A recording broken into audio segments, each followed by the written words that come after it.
thanks to everybody for coming. Thanks particularly for the four panelists, John Curtis, David Thompson, Lorna Slater and Keith Brown.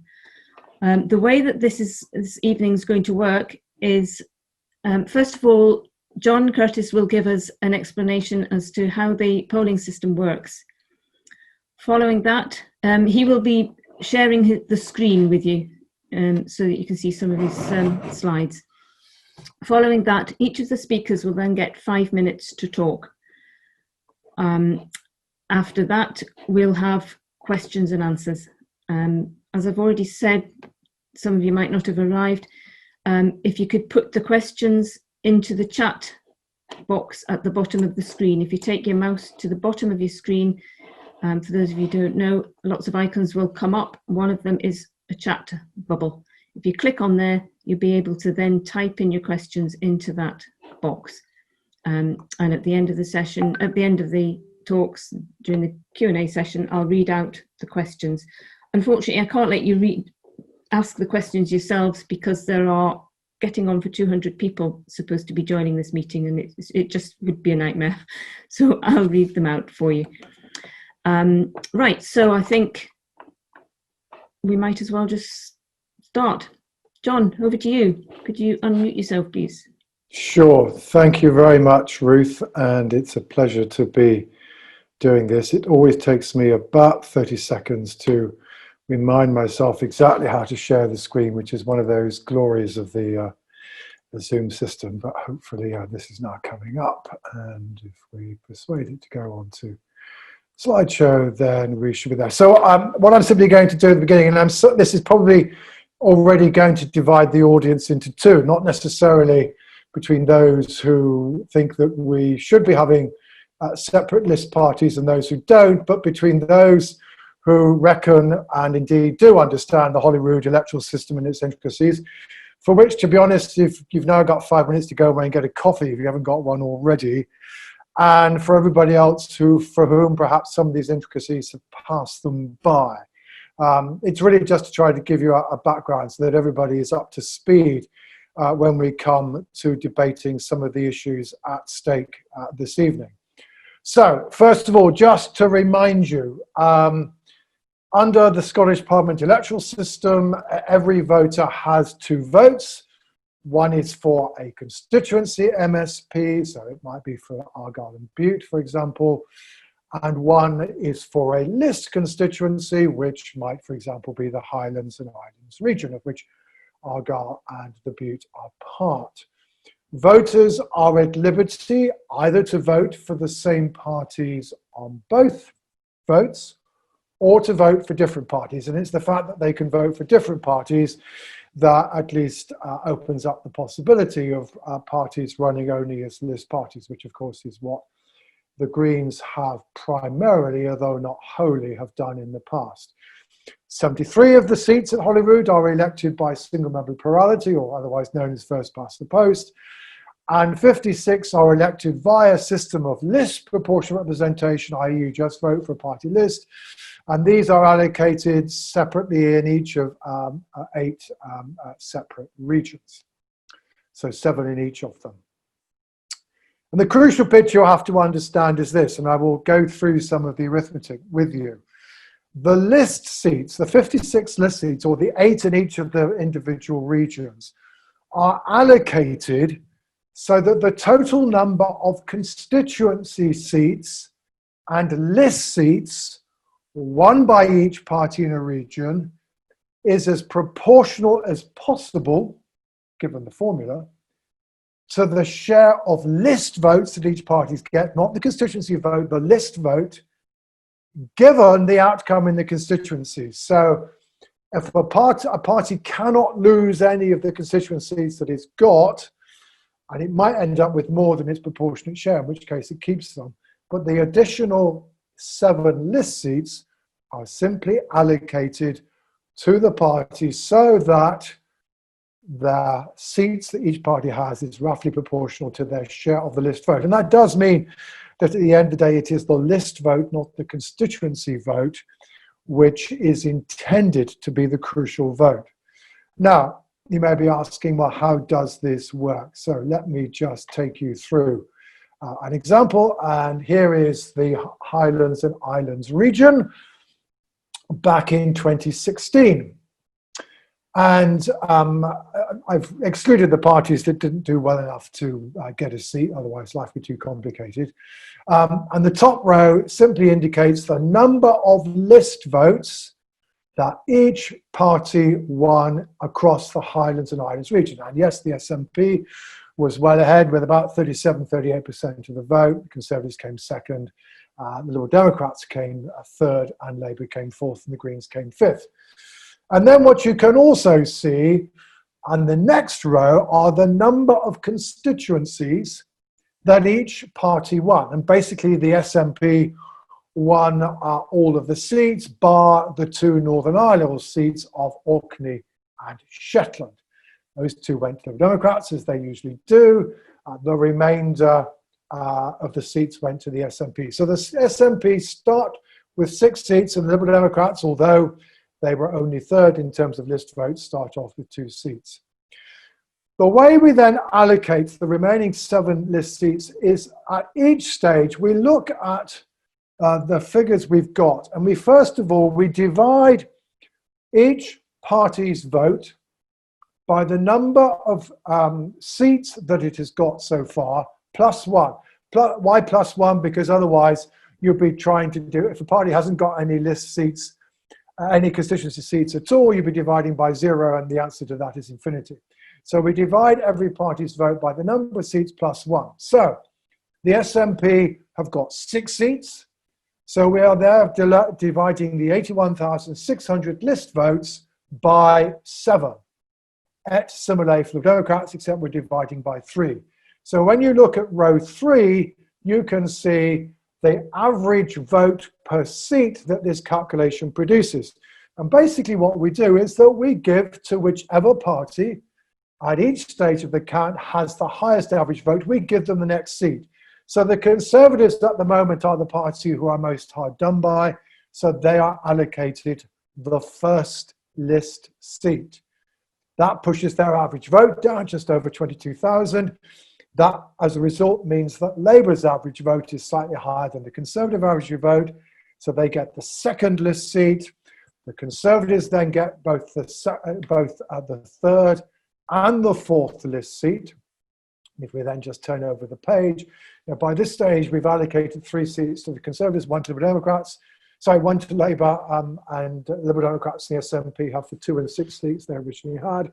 It's the Greens who now are entitled to the 5th seat, but at this point, even though the SNP already have 6 seats, when we get to the to the 6th seat, their average vote is highest, so they pick up the 7th seat, and then the Labour Party are the ones who managed to pick up the last seat. So that's basically how it operates. So you can therefore see that if a party does relatively well in the constituencies, it may not get any list seats at all. In the Highlands and Islands, that is the fate that befalls the Democrats. They get a lot of very beneficial representation after the fact that 2 very small Northern Ireland constituencies, Northern Ireland constituencies are both a Liberal Democrat.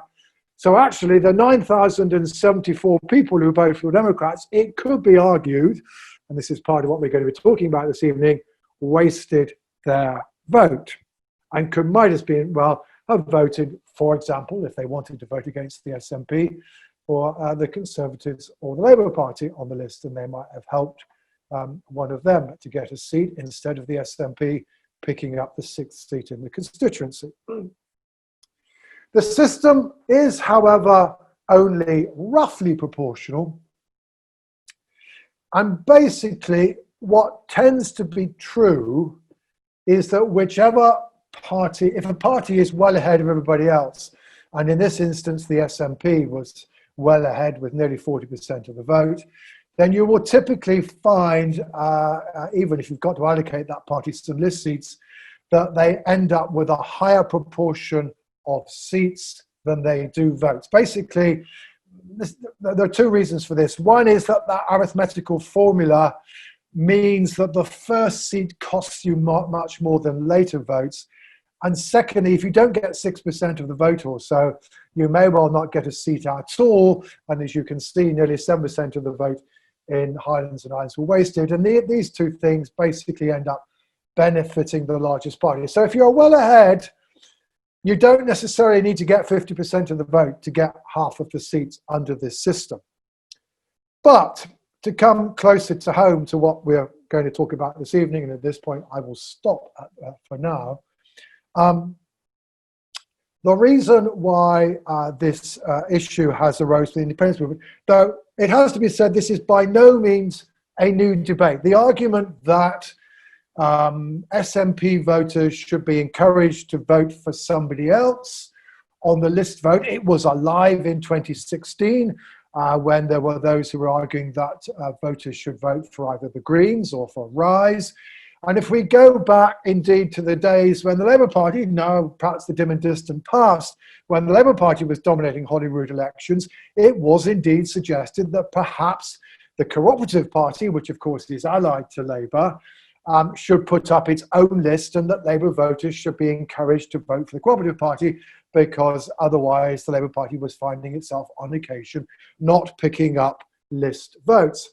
And certainly the result in the Glasgow region, which is what I'm showing you here, is an illustration of what can happen because voters have seemingly wasted their votes. So this is summarising the result in the Glasgow region. The SNP won all 9 seats in Glasgow in constituency seats in 2016. And as a result, their average vote is only 11,110 per seat. And basically, all the other seats go to either the Conservatives, to Labour, or to the Greens. But as you can see, the Greens actually weren't that far off getting enough votes to pick up another list seat. And indeed, if you do the calculation, it's a little bit complicated, so trust me, that if just over 6,000 of the 111,000 people that voted for the SNP on the list vote had voted instead for the Greens, then the Greens would have picked up the last seat rather than the Conservatives. And to that extent, at least, this is the kind of example that is used by some people to argue as to why perhaps people should not necessarily be encouraged to vote for the SNP at the list vote. Now, I'm not casting any judgment on that at this point in time, but that's just to illustrate for you the reason why we have been having and are having this debate within the nationalist movement at the moment.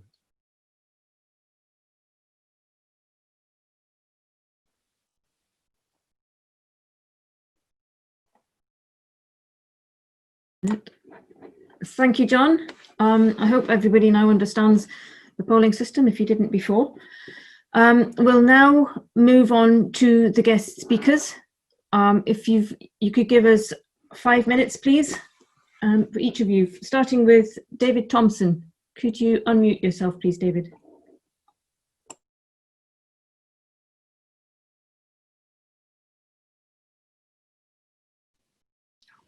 That's good, Ruth. Yeah, I couldn't do it myself there. Yeah, well, good evening, everyone. Oh, sorry.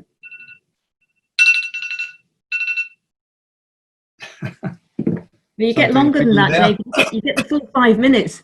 That's half my 5 minutes gone already. Well, good evening, everybody. I'm Dave Thompson. I'm the interim leader of the Alliance for Independence. The concept of AFI was, it's not new in the sense that for a couple of years, people have been considering maxing the yes, as we call it. But our unique selling point, I think, is the fact that we wish to unite all the smaller independence parties under one umbrella. So we're not just another party standing against the ISP and the SSP and Solidarity and the Greens. We want all to come together. That's what we're after. We're after unity. And if we get that unity and combine our votes, and negotiate between those parties winnable places across all the regions in Scotland, we will wipe the floor with the unionists. We'll get up to 24 seats or even more with unity. So I've got to stress that. And it's important that we get all the smaller parties to come together if at all possible. But even if we just get 2 or 3 of the smaller parties together, those small parties that probably won't win any seats on their own will be virtually guaranteed a seat if they join with AFI. And that's just because of the way the system works. If you pool your votes together, you can win a lot. And our proposal is first vote SNP, make sure the SNP win all the constituencies or nearly all the constituencies, and current polling shows they could win 70 or more. And for the AFI, with the smaller parties, to win up to 24 seats, giving somewhere in the region of 90 plus pro-independence MSPs in Holyrood. So first vote SNP, second regional vote AFI. Now, some of you might be wondering about recent news that you saw that the Electoral Commission had not accepted our application to register as a political party which can stand in elections. And that's quite true. 90% of the objections were because we used the phrase, for instance, Vice Convener Finance, instead of calling the Vice Convener Finance Treasurer, which is what the Electoral Commission require. So all we need to do is tweak our constitution slightly to say our Vice Convener Finance is our Treasurer for EC purposes, and that will be hunky-dory. So we sit down with them in about a week, we'll go through all these little technical details and we'll sort it. They equally didn't like our name. They said our name would be misleading because any voter would think that the Alliance for Independence covered all of the independence supporting parties, even though those parties might actually be in the ballot paper as well, such as the SNP. So they didn't like our name and said it was misleading. And unfortunately, we don't have 25,000 to pick up on a judicial review to challenge them because we don't agree with them. So what we'll do is we'll have to just change the name and get a name that's suitable that they don't think is misleading. We'll reapply in a couple of weeks, and a few weeks later, we'll hopefully get the formal recognition. But we are a political party. It's just that you need to be registered with the EC to actually stand in elections. And that is our intention. Our unique selling point, as I've said, is that we want to get on board smaller parties, umbrella parties we call them, so we can pool our resources and knock out a lot of unionists and fill the Scottish Parliament with a super majority. And to do that as well, what we need to do is turn next year's independence election, next year's election into the independence election. At the heart of our manifesto will be Scottish independence. And we are asking all the other parties, the SNP in particular, and this is a challenge to the SNP and to others, put independence the top priority in your manifesto. Make next year's election the independence election. And by doing that, we will have the bonus of motivating a whole lot of people out there to get out to vote when they know that it is crucial for independence. We'll therefore increase turnout. And if we increase turnout to 2015 levels or thereby, then SNP will do an awful lot better, and so will AFI with the smaller parties on the regional lists. I thought Professor Curtis presented a very fair analysis of the system. And what I would say to you is this. In seats where the SNP got no list MSPs the last time, in the likes of Glasgow, they would need to get an extra maybe 30,000+ votes from unionists. They would have to convert no voters to yes to the SNP to have any chance of getting a seat. Whereas for a fraction of those votes, moving from the SNP, yes, people who are committed to independence, moving from the SNP to the AFI, we can get lots of votes. All we need is one person in 8 who voted SNP the last time, right? One person in 8 who voted SNP on the regional list to vote for AFI and our united parties, and we will get 8 seats. So 1 person in 8 switches to us on the regional list, we get 8 seats. Now these are broad figures, I accept that, but if we get a quarter of the folk who voted SNP last time round in the regional list, we'll get 16 seats, and so it goes on. And if you look at the south of Scotland, for instance, as an example, people say you shouldn't stand there because the SNP got 3 list seats in the south of Scotland. The one other one they got was in the Highlands and Islands that was illustrated. Nothing at all in the other 6 regions. But these 3 list seats that the SNP got are very, very vulnerable because 4 of the SNP's target seats for constituencies are in the south of Scotland. So if the SNP win those 4 seats and they run in percentage from 1% swing required for the SNP to win up to just over 3% for the SNP to win the constituency, and the polls are showing they're way above that already. So if the SNP win these constituencies, they get none of those list seats.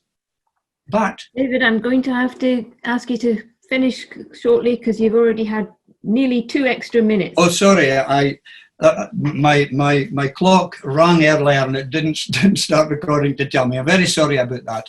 Well, I'll just finish on that point that the votes that we need to get lots of extra MSPs are quite small compared to the number of votes that the SNP would need to get any extra seats at all. And with the polls the way they are, it looks like they're going to get a majority in their own right in the constituencies anyway. So thank you very much.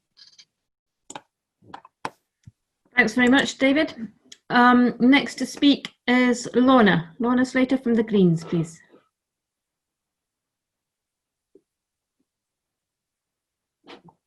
I've lost you, Lorna. Can you unmute yourself, Lorna? There we go. Well done. Thank you. Thank you. Thanks very much. Hello, everyone. Thank you so much for inviting me along. Loving all the indie chat. It's very exciting. Watching, what is it, 7 polls now come out? Indie majority. Lorna, can I just break in a minute, please, Lorna? Yeah. Just for those people who aren't used to Zoom, if you can't actually see Lorna on the screen that you've got, if you go to the top right-hand corner of your screen and hover with your mouse, you'll see a button that says Speaker View. If you click that, then you will be able to see whoever it is that's speaking rather than lots and lots of different people and not the person that's speaking. Okay? Sorry, Lorna. Not a problem. Thanks very much. So yeah, so it's an exciting time. It's going to be an exciting election. It's definitely going to be the independence election. I think we can all be pretty confident that the constitutional issue will be core there. So I'm actually going to see if I can share my screen. Oh no, I can't do that. I'm a co-leader of the Scottish Greens. That's a role I share with Patrick Harvey. That's a volunteer position. Sorry, Lorna, again, I'm going to interrupt. If you want to share your screen, I just have to make you co-host. Let's just do that for you. Cool. There you go. You should be able to do it now. Magic. Great. There we go. So the Scottish Greens have had MSPs in the Scottish Parliament ever since there has been a Scottish Parliament. The party is over 30 years old. We've got loads of experience. There's Green councillors all over Scotland, and even having a small number of Greens can make a significant impact on the politics. We currently have 6 fantastic Green MSPs, 2 in Lothian, 1 in Glasgow, 1 in Highlands and Islands, 1 in Mid-Scotland and Fife, and 1 in west of Scotland. So we've got a good, hard-working set of Green MSPs. We're polling really well for the next Holyrood election. We're polling around 10 right now. And that's before we've even started our campaign, which we're just starting to kick off now. So that's good.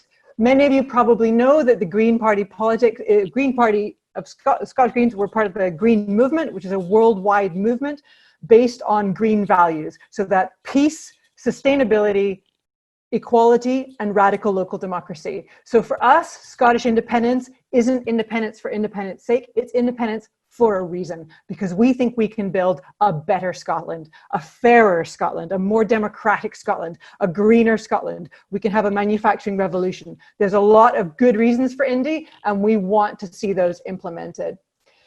We've had some really strong green wins in the Scottish Parliament. For example, we have every year negotiated and supported the SNP budget. So that's been an interesting process where other parties have just thrown their dummy out the pram and said, if we can't get what we want, we're not going to participate. We consider ourselves a constructive opposition. We're willing to negotiate and compromise and find consensus and work together. And as a result, most people in Scotland pay less income tax than they do down in England, for example. And the richest few, well, they pay a little bit more. But we're Scotland. We have different values, and we think that that's really important. And I think it's really nice that we've had a minority government in Scotland for the last term, because it means that we've been able to have that level of influence. As we've seen disastrously down in Westminster, when you have a majority government, they can do whatever they want for 5 years with no accountability. When you're a minority government, you have to have more grown-up politics, more negotiation, more consensus building, more hearing different voices. So we think that that's something super powerful about the Scottish Parliament. We've also had a big impact in other areas of the budget, particularly around local council funding. We've kept libraries open in Murray, we've kept sports centres open, we've kept school crossing borders, we've kept the Stirling Museum and Gallery open. There's a lot of things that have come from having Scottish Green MSPs. So yeah, we're super proud of that. I would never, ever suggest trying to game the system. Vote with your conscience. We're a democracy, vote what's right. Vote for what you believe in, vote for what you want. It isn't easy to game a D'Hondt system, and I wouldn't recommend it. Genuinely, go out and vote for what you want. I would never discourage another party from standing. Democracy demands choice. Democracy demands we give the voters as much choice as possible. Having said that, it is not easy to throw together a political party on short notice. With 30 years experience, we'll probably win 10, maybe a few more MSPs next year. If you look, for example, at the Brexit Party down in England, well, all over the UK really, even with Arron Banks's millions, they couldn't win any seats. It's much harder than you think it is to kick off a party and actually win seats.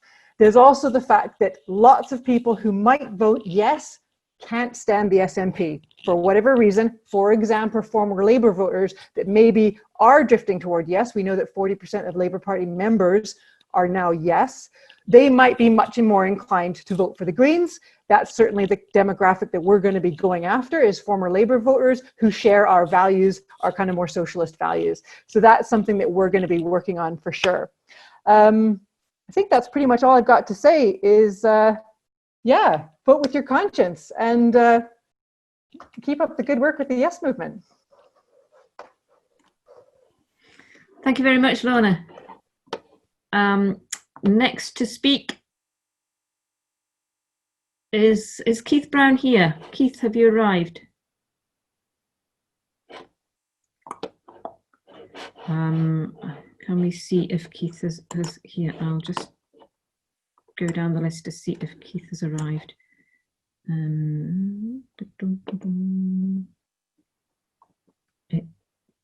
It's not looking good. He was here earlier on, so let's see. Yeah. Keith Brown, there you go. Keith, can you unmute yourself, please? I've got to, there's some people I can unmute myself and some people I have to mute. Keith, right, Keith is available. Do you want to share a screen, Keith? No, I wouldn't even know how to do that, to be honest, Lorna. Sorry, Ruth, unless you want to do it. No, what I'll do is I'll just really stick to the topic that we were asked to discuss, rather than go into why people should vote, as I believe they should vote SNP for both votes. First of all, apart from what we see in being ruled from governments that we don't elect from Westminster for many years, and apart from what we see from the current Tory government stealing the powers of the devolved Scottish Parliament, it is still true that we live in a democracy when it comes to Scottish parliamentary elections. And it follows from that, in my view, that anybody has got the right to stand, to be a candidate, and to vote for whichever party they want. I simply believe, as Deputy Leader of the SNP, the best thing for independence is to have both votes SNP and to have the strongest possible representation of SNP MSPs in the Scottish Parliament. And to back that up, I would suggest that if you think about what Boris Johnson would most not like to see come next May, I think it would be a thumping SNP vote in the Scottish Parliament. I think it's also true to say that the polls look very good just now, as a previous speaker has mentioned, but they looked even better 5 years ago, and they didn't transpire the way that many of us hoped. If you take, for example, the Highland constituency, the Highland region, the SNP, it's said to be leakage, the number of votes less that you get for the second vote or the list vote than you do for the constituency vote. We lost around 7%, which meant that instead of 2 SNP MPs, we didn't get any list SNP MSPs. And if we were to have that back, we could have had an additional SNP MSP, which would have meant the majority in the Scottish Parliament would be one short, the 65 that's required for a majority. So that does show the effect of, if you do choose, and you have the right to choose, to vote for somebody other than the SNP on the subsequent vote, on the list vote. There are, I think, good reasons why I think it was very important that people vote both votes SNP if they want to have that push forward for independence. First of all, it's crucial. You cannot get an overall majority in the Parliament, something that's very hard to achieve in any event, but it's impossible to achieve without winning list seats as well. You have to win list seats in order to do that. It's also true to say that if we have a number of parties, and actually I agree with Lorna, it's very difficult for a new party to come through and reach what John showed was the kind of threshold of around 6-7% to get a seat. If you did get that and a number of different smaller parties represented, I think it would simply be a case of the Conservatives trying to divide and rule. And also there would be differences inevitably between the parties on which they would divide.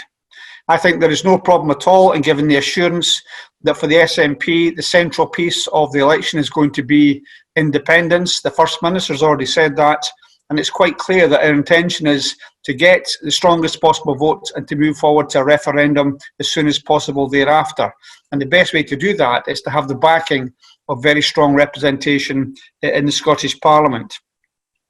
I think it would also be true that the next election is an absolutely crucial election. We've seen what's happened to the country through Brexit. We've seen what's happened as recently as yesterday, with powers in the Scottish Parliament being taken away and taken to Westminster.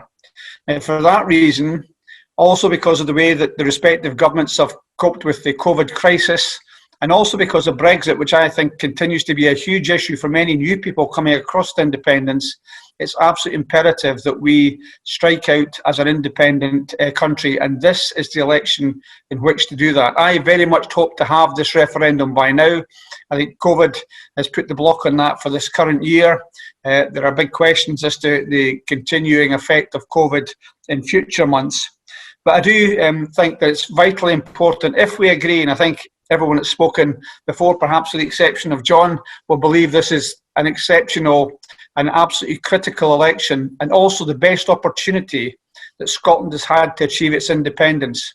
I know Dave Thompson well. He and I were on committees together. We are friends. I am as committed to independence as anybody. I joined 6 years before the Green Party were even formed, and I joined because I supported independence. I see Peter Bell's on the call. One thing I would say is, it was said earlier on, Lorna said that didn't want independence for its own sake. Well, I want it for all the other reasons, but I also want it for its own sake as well. I think it's a proper condition of a functioning democracy to be independent and to be sovereign. I also believe we should be members of the EU and share sovereignty in relation to that. So if this is the most crucial election, if independence is central to this election, I believe the best thing we can do is have the strongest possible representation, hopefully an overall majority, notwithstanding how difficult that is to achieve. And the best way to do that is to cast both votes for the SNP.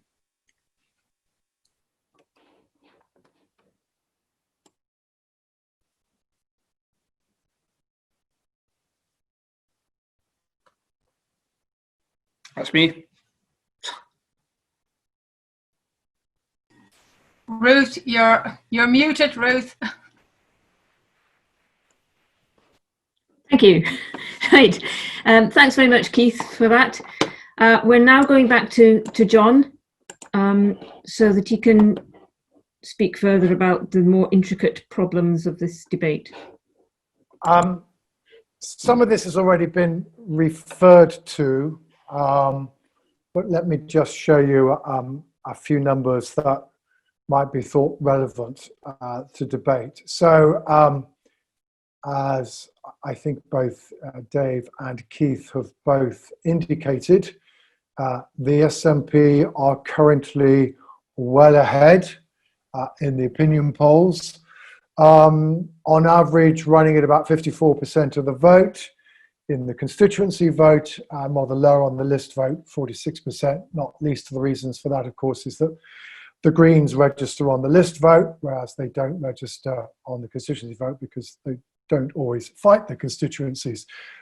So all the parties will have a bit of a drop-off, but it's certainly true that the SNP seem to have rather more drop-off.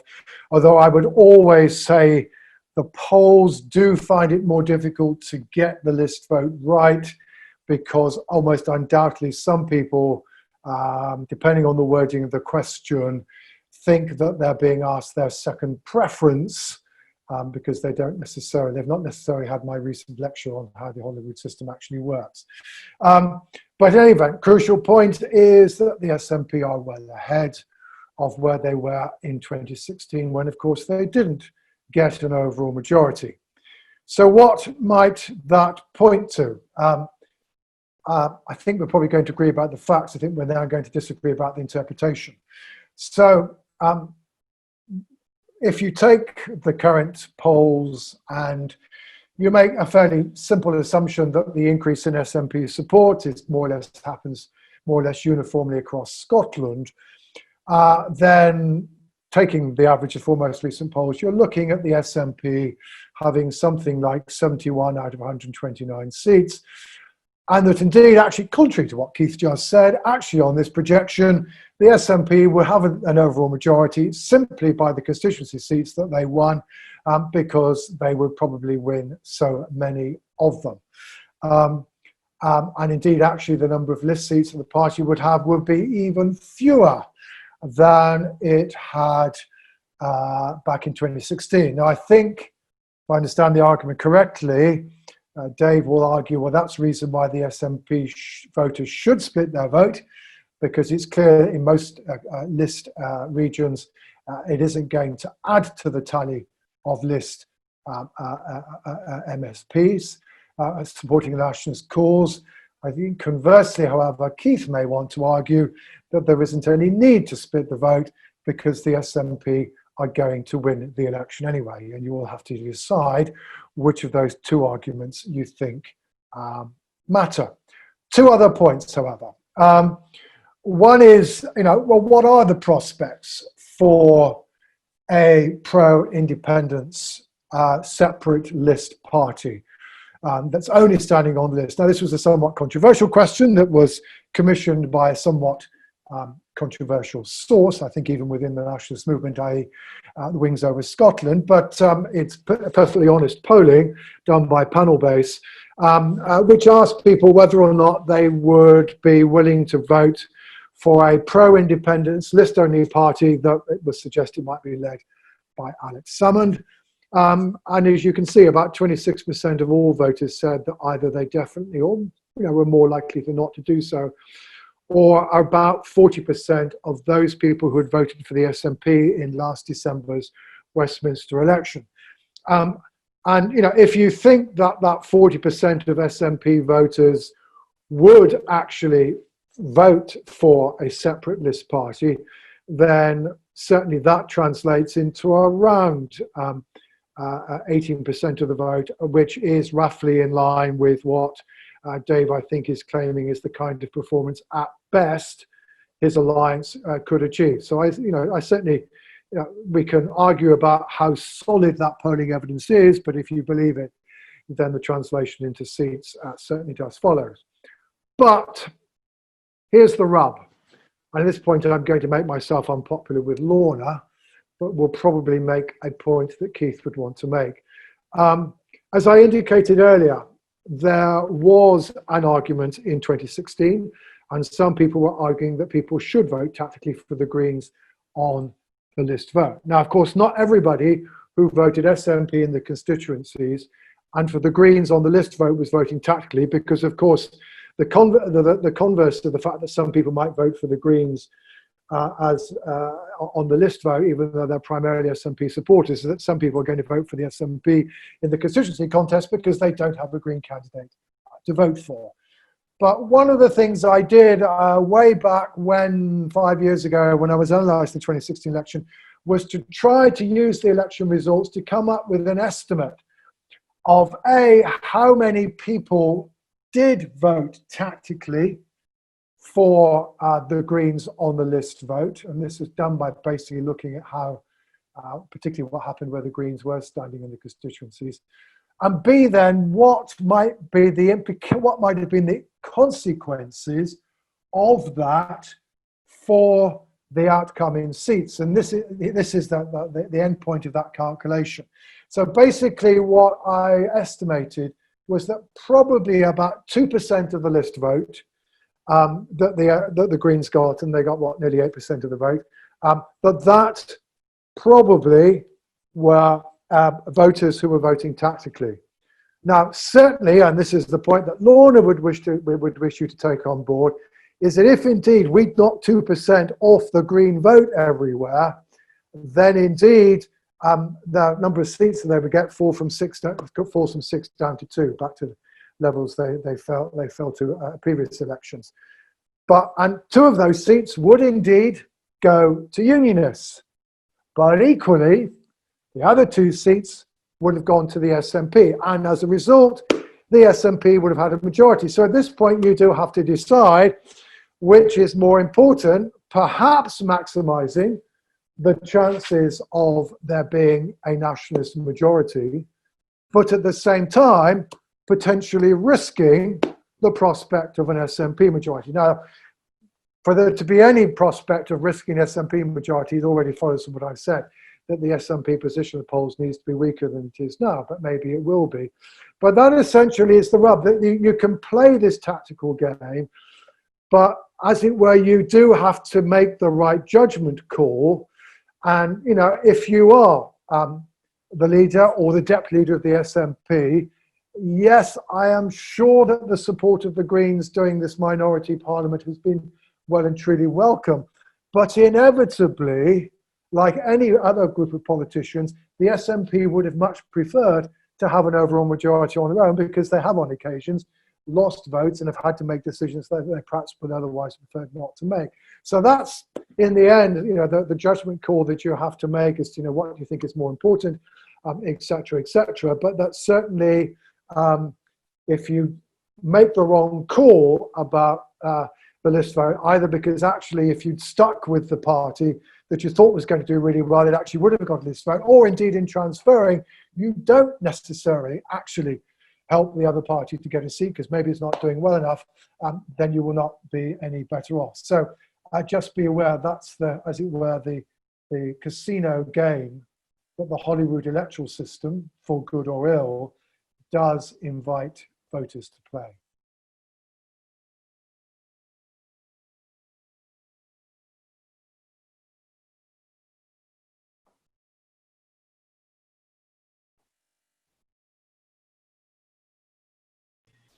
Ruth, if you're talking, you're still muted. No, I wasn't. I was I was closing chat and doing all sorts of things at the same time. Thank you very much, John. Right, we're now going to move to our question and answer session. Now, I said to you that all questions would be read out by myself rather than going to the individual questioners, just because logistically, I think, going to be easier for us. However, I am going to make one exception. We have with us tonight Davy Hooks, who is heavily involved with the Independence List Party ISP. He wanted to be on speaking, one of the speakers, but he was too late, and I didn't want to alter things around. So I don't mind if Davy, if you'd like to unmute yourself, if you ask your questions, but you have asked 4 questions, 1 for each panel member. So I would ask you to keep them very brief, please, because we have lots of other people wanting to get their questions out. So Davy Hooks of the ISP.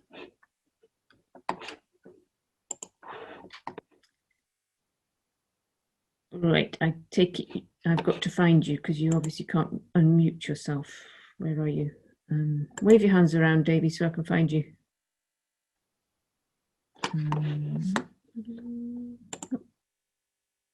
Davy Hooks, I've seen you. Oh, there you go. Right. Right. Can you unmute yourself, David? Excellent. Thanks very much, Ruth. Appreciate that. Yeah, so just quickly, it's not that we were too late, it's just we weren't invited, but we've invited ourselves, so that's great. Thank you very much for allowing me to be part of it and to ask questions. I'll be as brief as I can.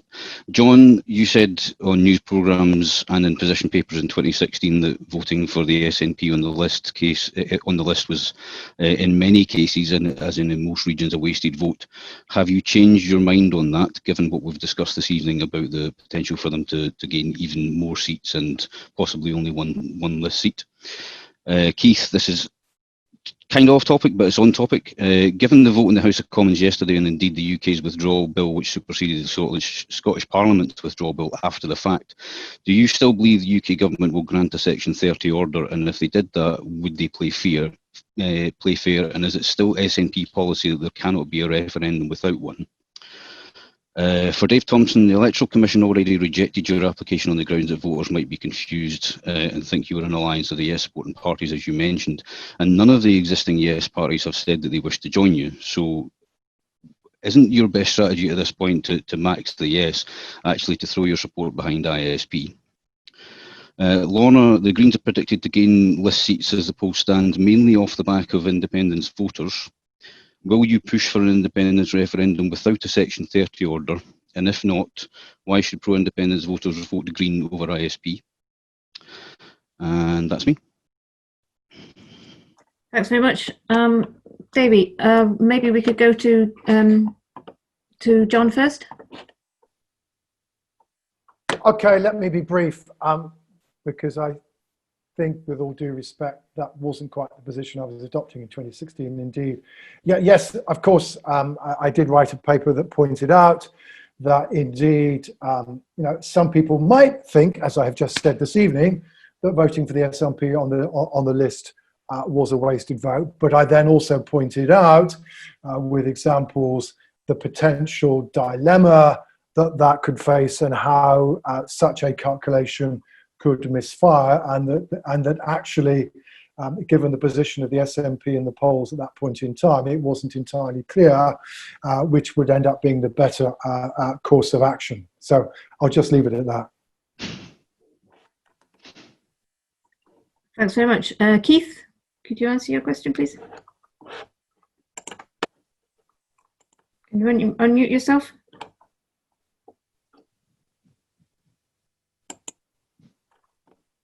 You'll have to unmute him. Yeah, that's it. Yeah, so the question was, yes, is the SNP's position that we should seek a Section 30? The reason for that is because what happens after a yes vote, it's much easier to get international recognition to move quickly forward to becoming an independent country if it's on the agreed basis with the rest of the UK. So that is our position. Do I think it's going to happen? Yes, I absolutely do think it's going to happen. If you look at the way things have changed, first of all, I mean, I remember saying 18 months ago that the longer that the UK government said no, the more that independent support would grow. People don't like to be told no in that way. It's also true if you look at people like Andy McKeever, former Tory spin doctor, Peter Duncan, former Tory MP, a number of Tories down south, and even Ruth Davidson have all conceded that if the SNP win a majority, there should be a referendum. I absolutely believe they will have to give a referendum, because if you look at the way Boris Johnson's campaigning just now up in Scotland, they're actively campaigning for a referendum right now for their no position. So yes, I do believe that's the case. But they've already Beyond said that, I've said, get a majority, even if SNP I didn't interrupt you, Dave, Sorry, when you were asking me a apologies, question. Yeah.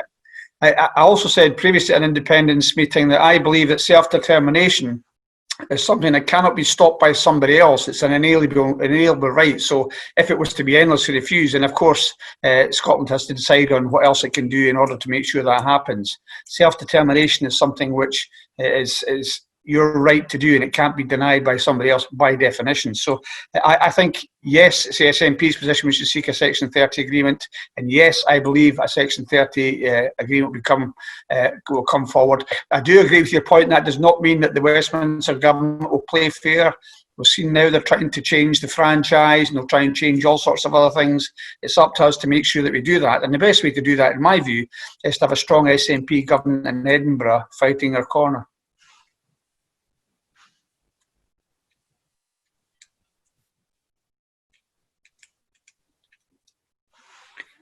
Sorry, I forgot about that. I forgot to unmute myself. Thanks very much, Keith. Do you want to come back on that again, David? Yeah, Very briefly, if you do. Just briefly, so you do concede that at some point, if the Tories do continue to say no to Section 30 order, that at some point the SNP are going to have to look at an alternative route.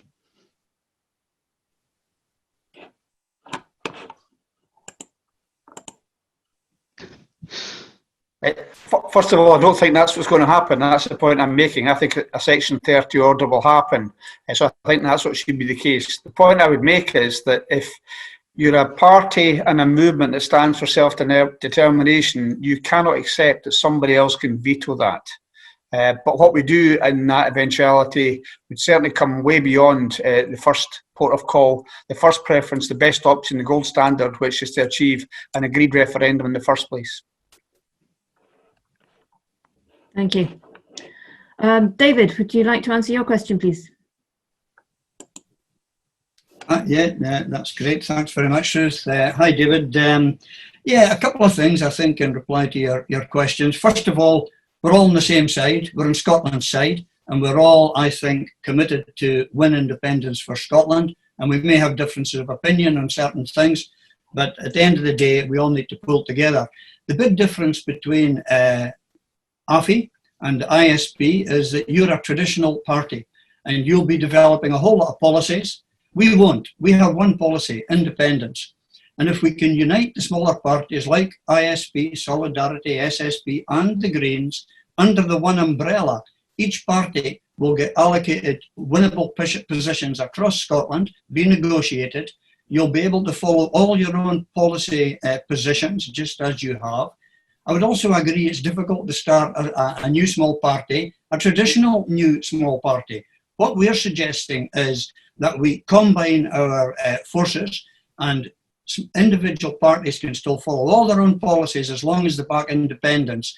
Alliance candidates will be local champions. They'll be selected in each region, and our regional members will select them, and they will put forward their own local manifesto, independence, top and centre, and then probably local issues, championing local issues, taking them down to Holyrood. A bit like Margaret MacDonald did when she stood as an independent after she left the SNP. She backed Lothian, she had specialist subjects that she worked hard on, and she had, you know, the interests of Lothian at heart. Together, united, we can do this. Separated, we're going to not be able to do it. And I would suggest to yourself, David, and the ISP, that you come and have a serious chat with us and talk this through. And I think you'll see it will be to your benefit and to the benefit of AFI to get together, and also other small parties. And between us, we can really drive up to 24 unionists, Tories, Labour and Liberals out of the Scottish Parliament and fill those seats with independents supporting MSPs from across a wide range of views and parties. Thank you, David. Do you want to come back on that one, David? Yeah, just a couple of quick brief ones. So, because of the electoral system that we stand under, David, I don't mean this in a nasty way, but whether you like it or not, you are a traditional party that you have to stand under your banner and with your name, whatever that ends up being. So what you're asking is for other parties to come under whatever name you end up being called, and asking voters to vote for someone whose policies they don't know, who they might end up with an independent. They might end up with someone who is, I think you mentioned in your article in The National, you might end up with someone who's going to vote for to roll back abortion rights, etc. People won't know who they're voting for. The reason that the ISP have policies is so that people know where that party stands, where we stand on specific issues, and you know what our values are. you're asking people to vote for your party, because it would be a party, but you're then not allowing the parties themselves to determine who their candidates are going to be.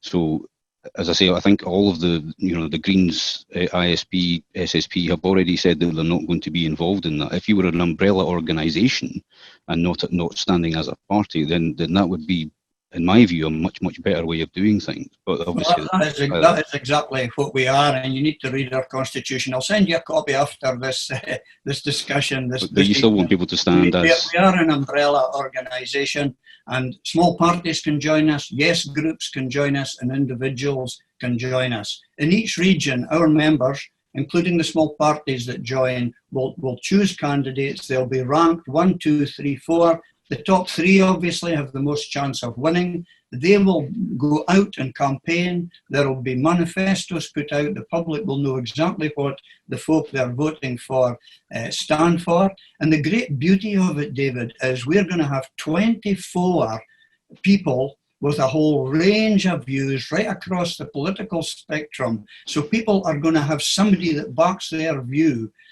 and within AFI, no matter what their view is, because it's going to be so wide-ranging.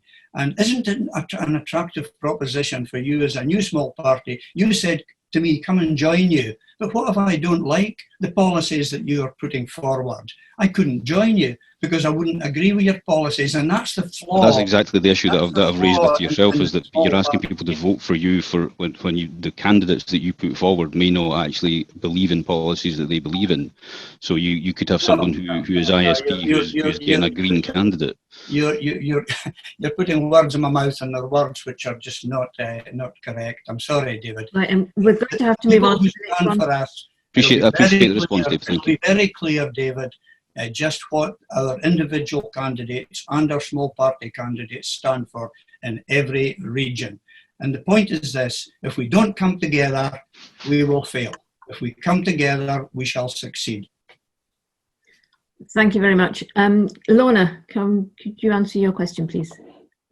Absolutely, no problem. So the question asked for me was a two-parter. It was the same question that was put to Keith about the Section 30. It is also Green Party policy to go for Section 30. I agree with Keith completely. It is becoming less and less tenable for the Tory party to hold out on that one. And even Tory pundits themselves are starting to say, we can't hold out on this, we can't hold out on this.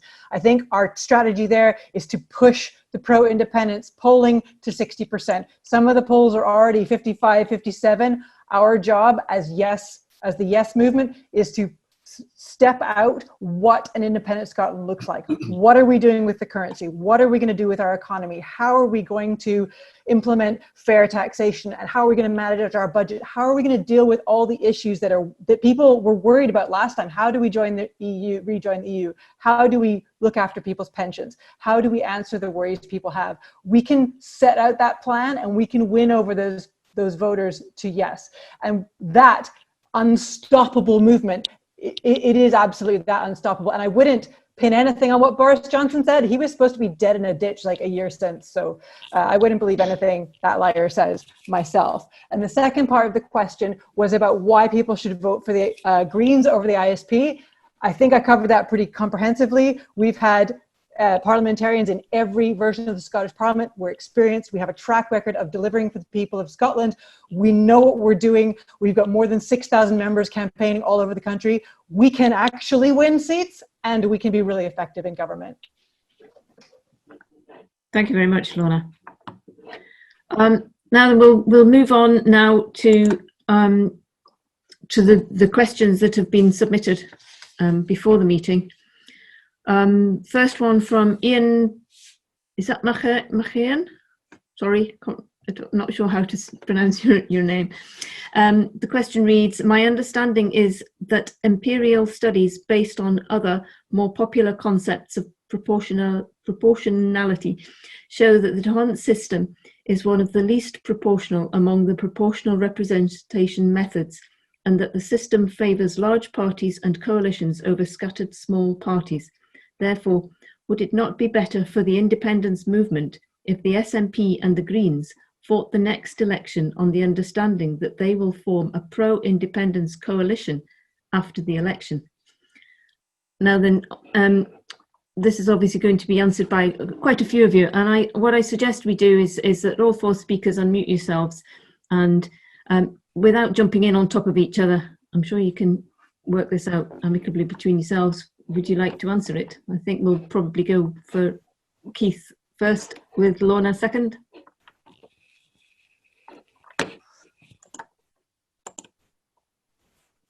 I always have to ask you. I think in response to the first question, probably John's best place to give the response about the electoral system. All I can say is that the electoral system is the one that we have to deal with. There are flaws with it, as there are with most systems. I do remember at SNP conference back in about 2003-04, we had a vote to elect a new leader. It was John Swinney at the time. And just before we had that vote, we had a vote on STV for local council elections. So there's 700 plus people in the hall. Only one hand went up against STV for local elections, and it was mine. So I was roundly defeated because I didn't think making the constituency link with councillors was a good idea. However, to me, it's literally academic just now. This is a system that we currently have. So in terms of moving forward to independence, this is a system we have to move with, make sure that we benefit from and achieve independence. So I would just take that's where we are just now. And DeHont's not the worst system in the world by any means. It's certainly an improvement on the Westminster use of first past the post, where if you want to know what a wasted vote is, look at some of the constituencies which racked up massive majorities but very low turnouts. So that's the system we have. And I'm not sure what the second question was. If I've missed that out, we'll come back to that after other speakers if you like. Well, you can probably, I'll probably say what Keith was wanting to say anyway. These SNP are polling for a majority government, so the question of going into coalition is unlikely to come into question. The SNP are unlikely to need us. If there was a question of another minority government, I suspect that we would continue on the same basis that we were now, with the Greens supporting some SNP legislation like stuff around independence, maybe supporting the budget based on negotiations, and disagreeing on other things. I can't see there being a coalition or any particular need for one. Maybe I can come in here, Ruth, if that's all right. I think if you look at the DeHont system, it's not perfect. I don't think there's any perfect electoral system anywhere in the world, and there's no perfect proportional system either. But it's the system we've got. And I think it was Lorna mentioned earlier on that she wouldn't encourage anybody to game the system. What we're proposing to do isn't gaming the system, it's using a legitimate legal system that is there to be used. And actually, it's basically tactical voting. What we're suggesting is tactical voting. And if you look at the Conservative vote, if you go back to 2011, the Tories got 12.4% of the vote in 2011. By 2016, they had increased that to 22.9%, nearly double. And you know why that happened? That was Ruth Davidson's her one-trick pony trick. Getting the unionists, promoting the union, the whole issue about Scottish independence, to get as many unionists as possible to vote for the Tories. So did she game the system by doubling the vote, by saying to unionists, vote tactically for me? And if you've ever been on a Lib Dem constituency, like I fought many times in the Highlands, you used to always see these little leaflets about the 2-horse race the Lib Dems would put out. Vote Lib Dem, don't vote Labour or Tory, because only the Lib Dems can keep the SNP out here. Was that gaming the system? That was encouraging tactical voting. So the system lends itself to tactical voting. And what we're trying to do is say to current SNP voters and other yes voters who don't vote SNP with their second vote, they just vote for the constituency, vote for the alliance, vote for folk who come together and make sure your vote actually returns independence supporting MSPs on the regional lists. Because what's the most important thing here? The most important thing here is independence. We've got to get our independence next May. If we don't get our independence next May, it doesn't matter what policies you want to promote. It doesn't matter what policies you've got in your manifesto.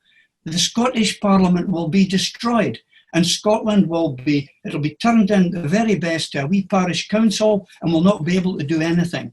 We are for independence. And therefore all this debate about policy this and policy that, it's not central. Independence is central, and that's what we need to unite to deliver. Shall I just briefly answer the technical question, Ruth? So D'Hondt is a system of allocating seats to parties. It's also a system that can use to allocate seats to places if you're trying to do a boundary review.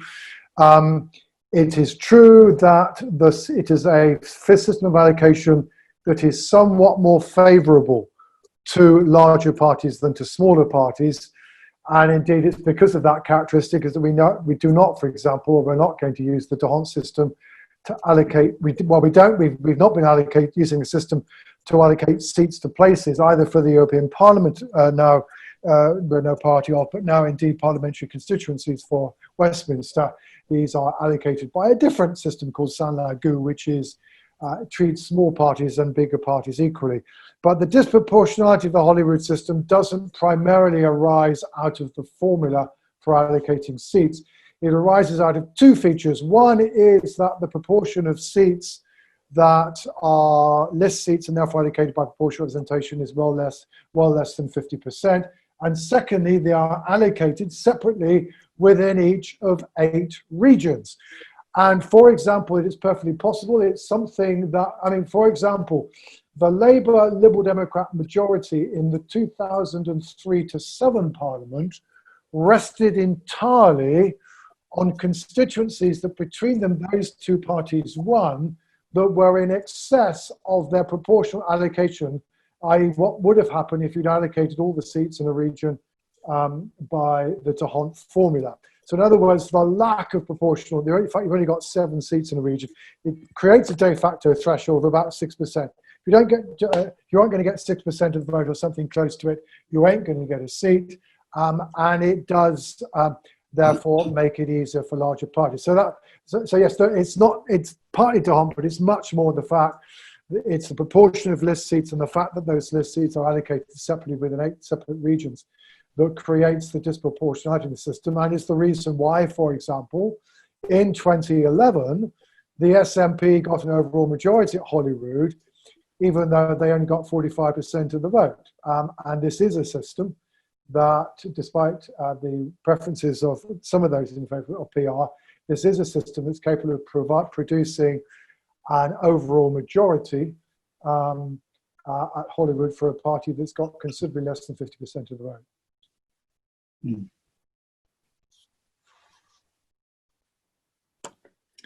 Thank you. Right, another question here we have from Peter Bell. The new parties claim to be all and only about independence. If by some chance any of their candidates were to be elected, what would they actually do in practical terms to help bring about the restoration of Scotland's independence? Do you want us in any order, or? No, you can, so long as you're all polite to each other. Okay, well, what we'll do is we'll have in our manifesto an absolute commitment to independence as the thing we're about. At our conference later this year, we're going to debate the route map to independence, which will look at all the various routes, not just Section 30, because there are other options. Now, let's presume in next year's election, the polls, as they are just now, continue and actually improve. And let's presume that SNP get about 70 constituencies, or in the high 60s. And let's presume that people wisely use their second regional list vote and vote for AFI, and we get over 20 seats. You've got a situation there where you have a super majority of MSPs in the Parliament, but let's also presume that in both the constituencies and the list, there is over 50% of the Scottish public voting for independent supporting parties. Now that would look very much to me as a possible mandate, not for a referendum, but maybe even for independence itself. And I think we need to get into the debate about how we turn next year's Scottish election into a real Scottish independence election, and maybe think very seriously about putting a proposition forward on that basis. We need to have serious talk and serious discussion. The other parties need to do the same. And if we were to go into that with that kind of commitment, and get more than 50% of the vote and about 60-odd% of the MSPs, we could open negotiations for independence almost immediately. That's the kind of thing we'll be looking at our conference. We haven't made a decision yet, but that's the sort of thing we are looking at, making next year's election a truly independence election.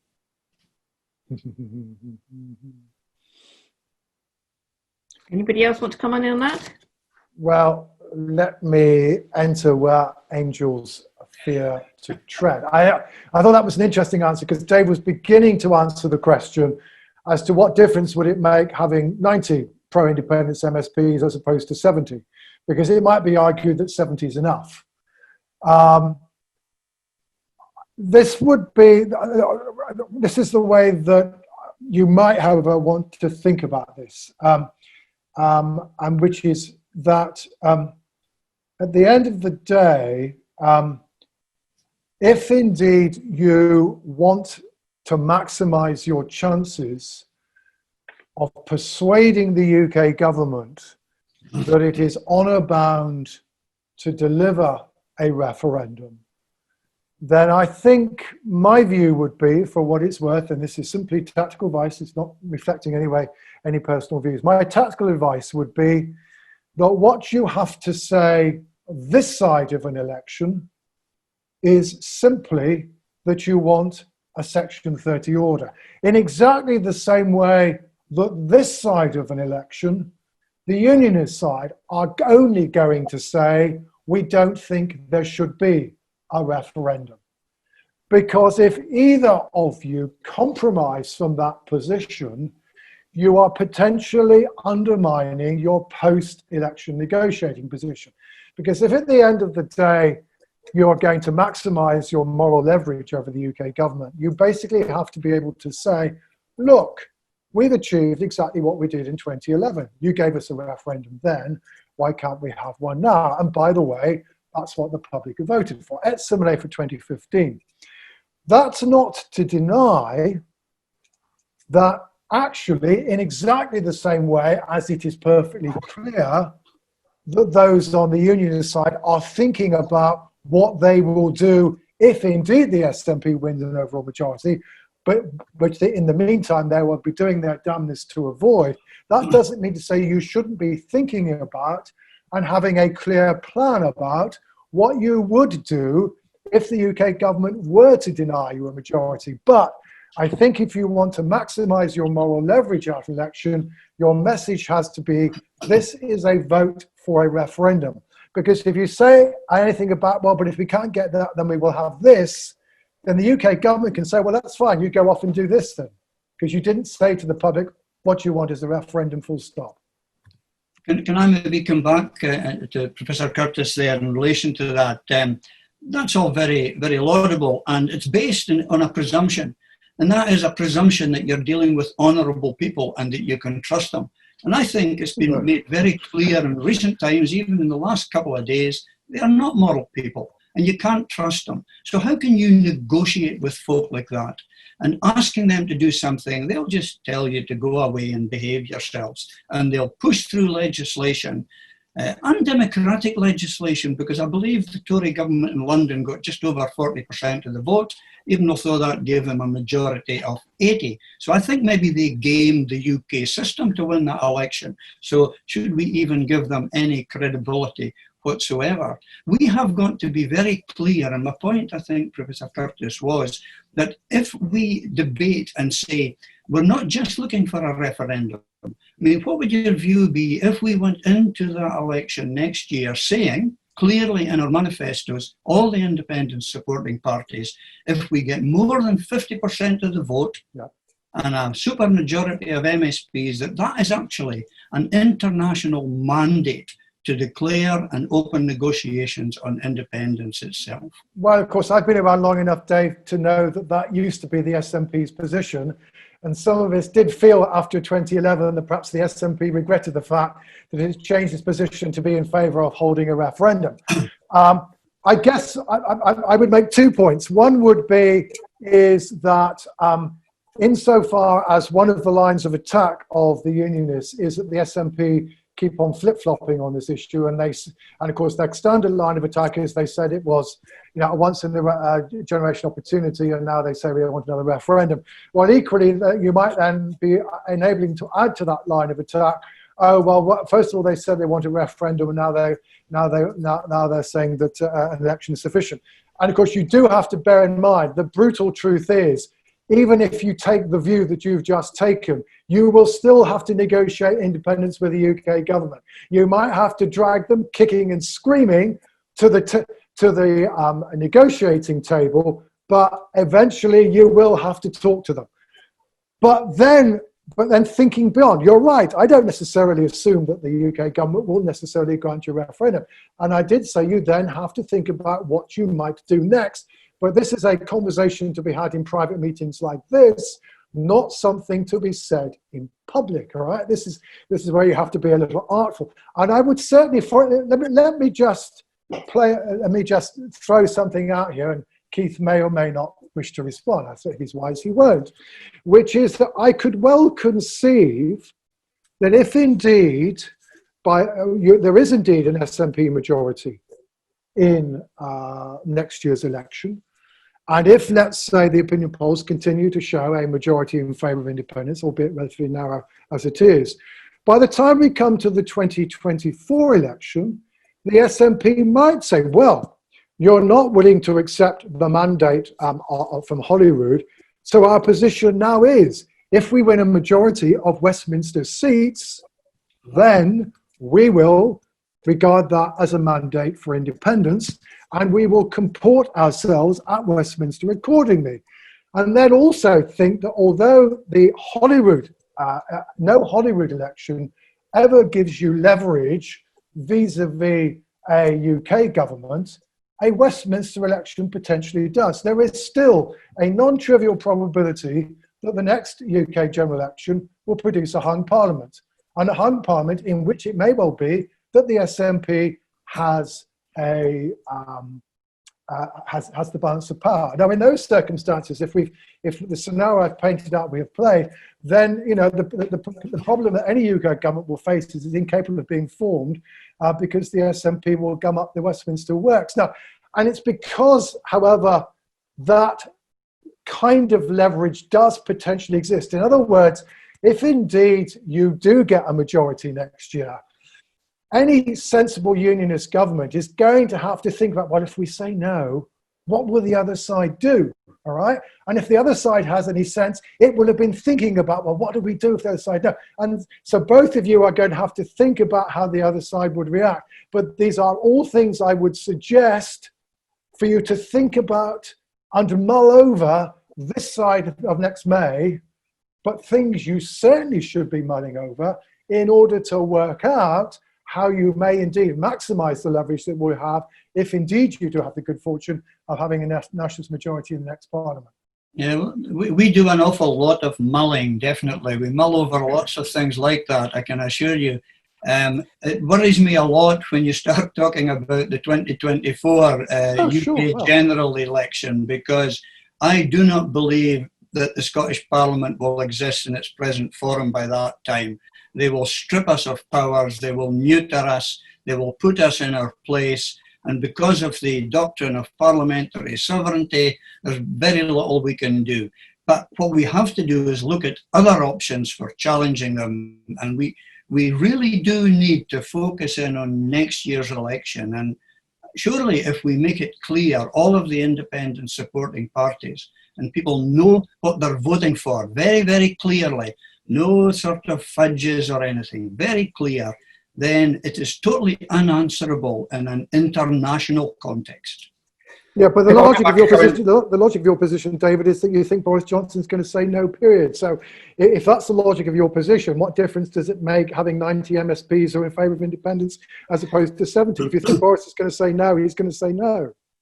I wonder if I can come in just to say that, first of all, apologies to Dave Hooks. I'm not sure I understand his question about whether I prefer to have an SNP majority of one in terms of MSPs or an Indie majority. I'm not sure. In any event, I think, as Dave said, we're not in the game anymore of waiting to try and see if we can get the balance of power at Westminster and hanging on for year after year for that. I don't think that's going to work, and I'm not prepared to wait for that. However, I do think it's important that we, as Dave says, next year is the year. Now, the question then is, the SNP will have its central commitment for an independence referendum.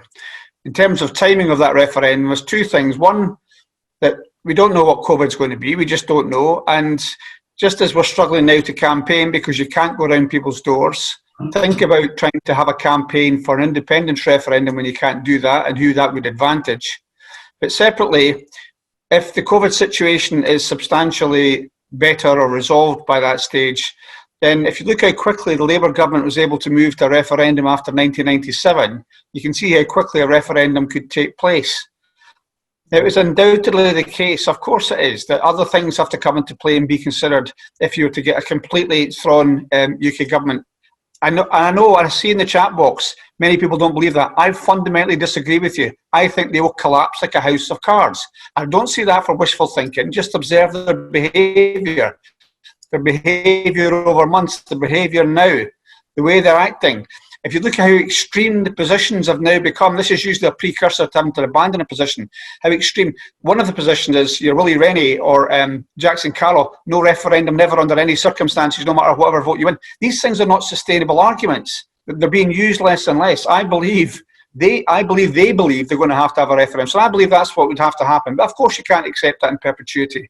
But on the fundamental point, we should be aiming to say that's our central aim, is to have an independence referendum. There can be no doubt on the part of either the people of Scotland or a UK government. That is what the mandate is about. I mean, move as quickly as possible to a referendum thereafter.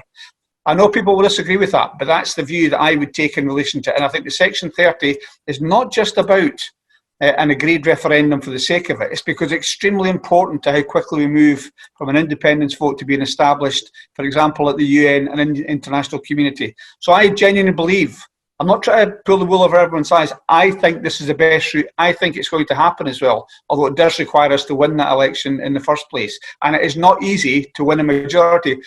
Lots of people saying in the chat bar about the SNP currently on 54%. Well, we were on 60% at different parts of the last election. In 2011, when Dave and I stood, I became the 65th SNP MSP to be elected at that election, the one that tipped the balance.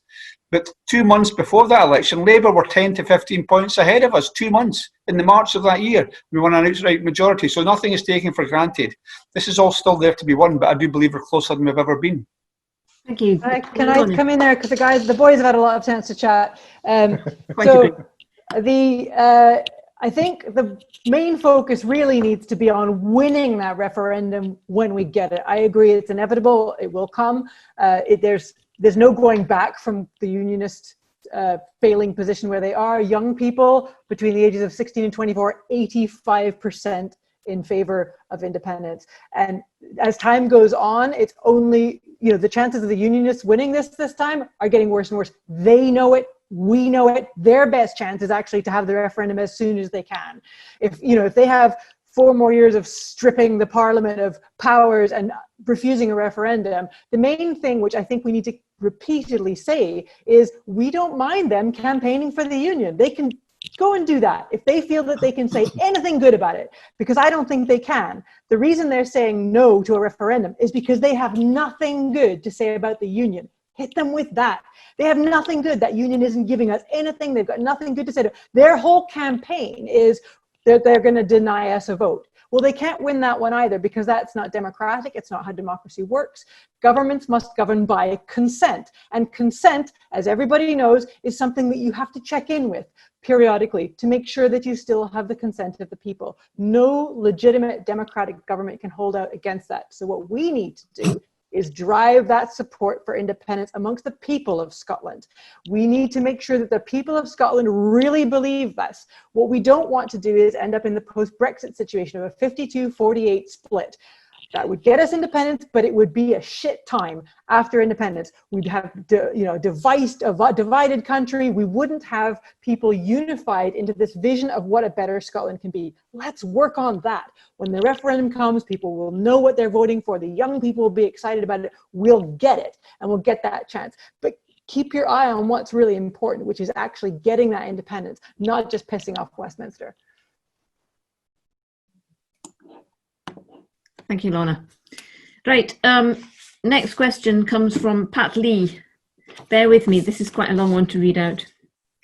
Many commentators debate the safety net of the regional list vote for SNP, with support for SNP in recent polling showing an increase to 54% of the electorate, if predicted on the Yes movement joining the campaign to deliver that polling, the SNP achieved the predicted 70 plus seats and a majority government at the next election. Do we realistically, with the incompetent and inept actions of Boris and his cohort government, expect that support to collapse to less than 2016 support of 46% of the vote?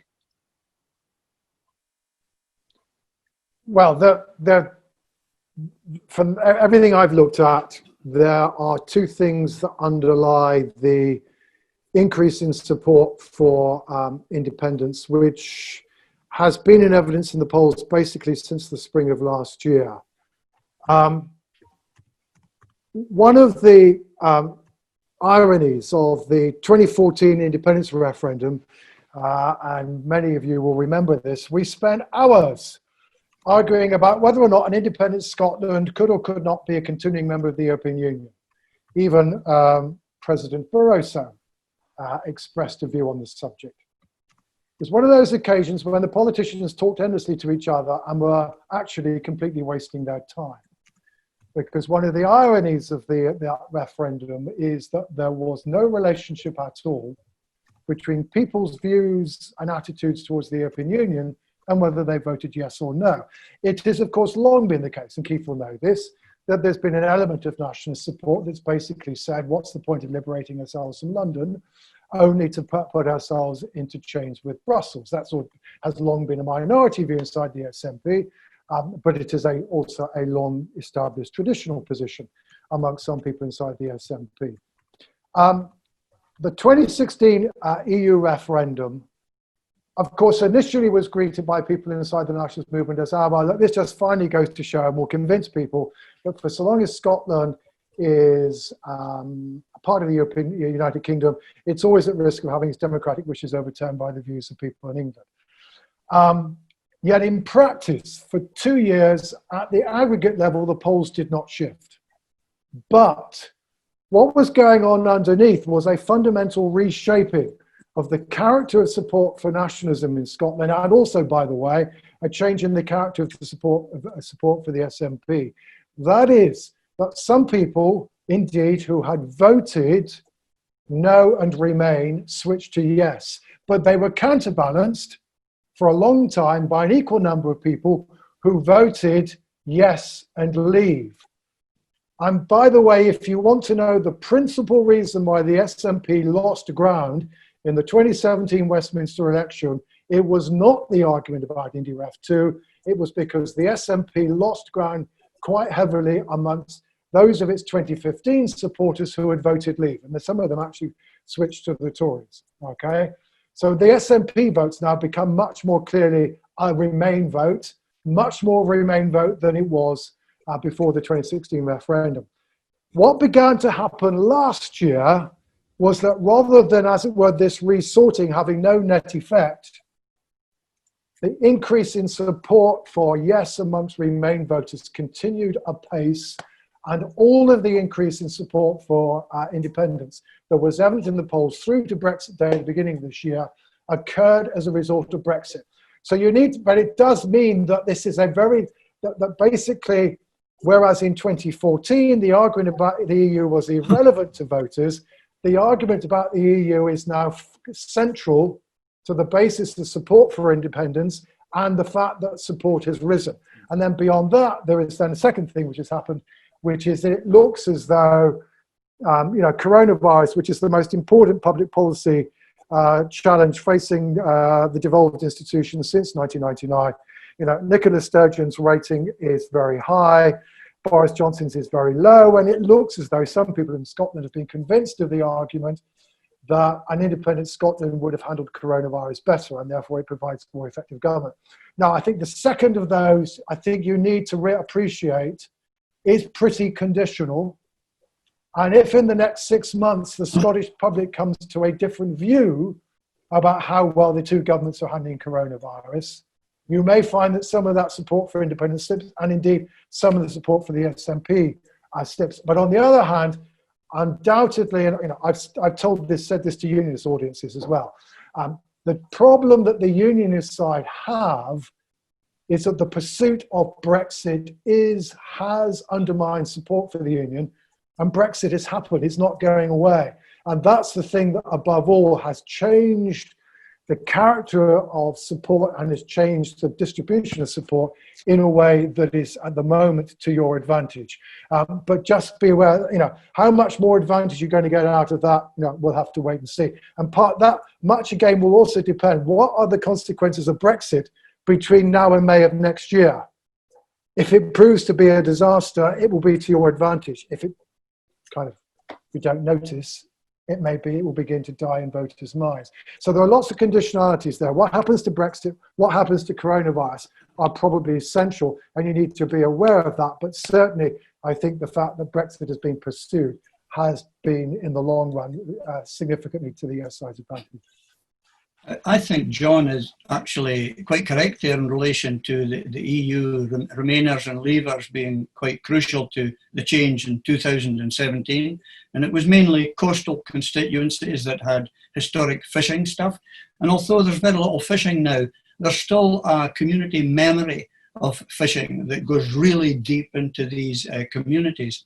And maybe, if John's willing to take a wee question from me, given that we'll be out of Europe at the turn of the year, and it will be a few years if we get our independence negotiations started next year before we can even get back in, EFTA is an option that we could use very, very quickly, which has kind of some of the advantages and some disadvantages. If an independent Scotland were to go into EFTA and then negotiate with the EU for possibly going back, but hold a referendum on it, do you think, John, that the people who want out of Europe would see that as a positive thing and come back to the independence cause on the basis that they could stick with EFTA? Or do you see a disadvantage that strong Remainers would see it having a referendum in future in Scotland about Europe would actually be a bad thing? Well, you might, but I mean, you just need to be aware that, the thing above all that most Leave voters want, and they're not different in Scotland in that respect, is that they're looking for an end to freedom of movement. And if you're in a Norway type relationship with the European Union, you're still embracing freedom of movement. So you have to worry about that. I guess, Dave, what I would worry about, I think, at the moment, it seems to me that Scotland wishes to remain part of the European Union, and a majority of people would probably vote to go back into the European Union if Scotland were an independent country, except that there is, of course, as yet, very little discussed issue, which you will have to come up with a clear position on, which is, if Scotland is going to rejoin the European Union as an independent country, what happens to the border between Gretna and Berwick? And that will, I think, be one of the more difficult issues for you to handle, because whereas in 2014, basically, Scotland becoming an independent country made no difference at all to the freedom of either movement of persons or of goods between Scotland and England. If Scotland is inside the single market and England and Wales are not, it will make a difference. And how that's going to be, well, we know enough from the position on the island of Ireland is that is a difficult question to answer. And if I can kind of just say that a couple of quick things on John's points about yes and Leave. And I don't quite agree with Dave that it was only coastal communities. Some very deprived communities in my constituency but where we got the strongest votes. Remember, my patch was the first to declare on the night. It was 54% no, 46% yes. But in some of the most deprived communities, a very strong late vote for yes. Those same communities had quite high votes for leave. And I think it was something to do with very marginalised communities trying to change the system to try and work better to their advantage. However, I do think that, first of all, I agree with John, none of this is set in stone. It can change dramatically, which is why I'm trying to warn about the idea this majority is a tick of box and we're there. It's just simply not the case. But I do think it's a bit more subtle than the Brexit leave or remain. I think it's much more to do with, and I think Brexit is almost as big a thing in this regard as the COVID competence issue. And it's to do with the fact that many people in Scotland that previously voted no are losing faith in the UK's institutions. They see them being trashed, whether it's the Queen, being lied to by Boris Johnson proroguing Parliament, whether it's the triple A-rated currency has gone, the £2 trillion of debt, willingness to break international law. Now, for some of us, it doesn't really matter because we believe in independence anyway. But for many people, some of the touchstones of what they always believed in, this strong, stable beacon of democracy around the world, is being trashed day in, day out. And that's having a very noticeable effect in my experience. And I think the one thing that will not change, or nothing is guaranteed in this, is the incompetence of the UK government. It's got a different feel to any previous UK government. It's this management by chaos, and I think that's going to continue to fall on the wrong side of opinion in Scotland, and crucially on the wrong side of many of those that we've still to convince to move from no to yes. That's perhaps one of the most encouraging signs. But none of this is guaranteed nearly 8 months out from an election.